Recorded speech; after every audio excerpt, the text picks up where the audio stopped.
Qu'est-ce qu'il faut faire brûler entre la sauge et le palo santo? C'est une question qu'on me pose souvent et la réponse que je vais te donner, je la tiens d'une chamane qui s'est formée auprès d'une tribu amérindienne.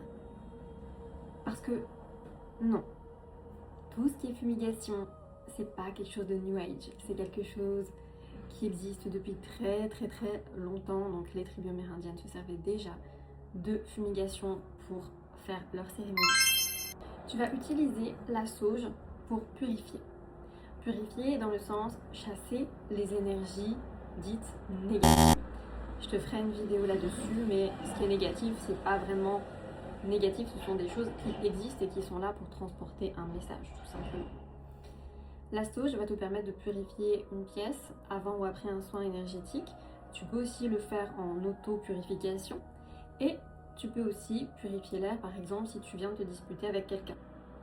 Tu mets du coup cette sauge à brûler dans la pièce. À titre personnel, je fais 2 à 3, voire 4 selon ce qui se passe dans ma vie. Purification de toute ma maison et même ma voiture, tous les ans. Donc ça va servir justement la sauge à purifier, à chasser tout ce qui va être négatif. J'aime pas ce mot-là, mais pour te donner une idée, tout ce qui va être vibration basse.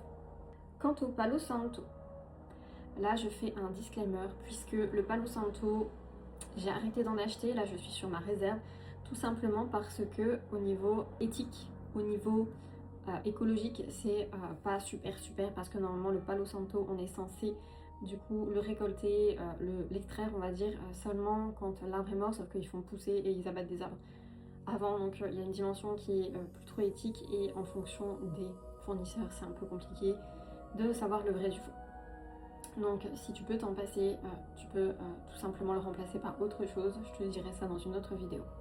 Pense du coup à t'abonner pour ne rien louper de ces vidéos. Le palo santo, quant à lui, il va davantage attirer les esprits, les énergies. Du coup, c'est super important, tu vois, moi je les ai dans la même coupelle parce que quand je pratique des soins énergétiques ou même en phytothérapie ou quoi que ce soit, même en coaching, je l'utilise. Je vais d'abord faire brûler la sauge et ensuite le palo santo. Le palo santo va attirer les guides et la sauge va faire, entre guillemets, le rôle de videur sur ce qui vient dans mon cabinet de consultation, en sachant que j'ai un tas d'autres choses que j'ai mises en place pour protéger ma pièce, mais ça, du coup, ce sera l'objet d'un autre épisode. Je t'embrasse et je te dis à tout bientôt.